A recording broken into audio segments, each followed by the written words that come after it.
தூக்கத்தில் வளர்ந்தா இறை சத்தத்தை கேட்டான்.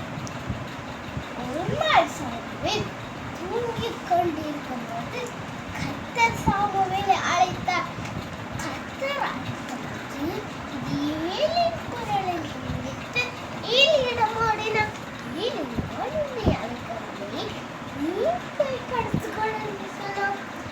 3 முறை இதைப்போல் நடந்த பின் கர்த்தர் தான் சாமுவேலை அழைக்கிறார் என்று யூகித்துக் கொண்டு மறுபடியும் கர்த்தர் அழைத்தார். கர்த்தாவே, சொல்லும் அடியே கேட்கிறேன் என்று சொல்லுமாறு கற்பித்து அனுப்புகிறார்.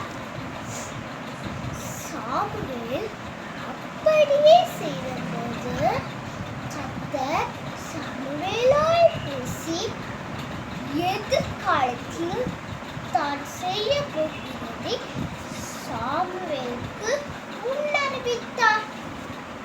இந்த நிகழ்வு எனக்கு செவிசாய்க்க முடியாது. இதை வார்த்தை கேட்பதற்கு தயாராக இருக்க வேண்டிய அவசியத்தை விளக்கியது. சாமுவேலை போல நாமும் இந்த சத்தத்தை கேட்டு இந்த சத்தத்தை செய்து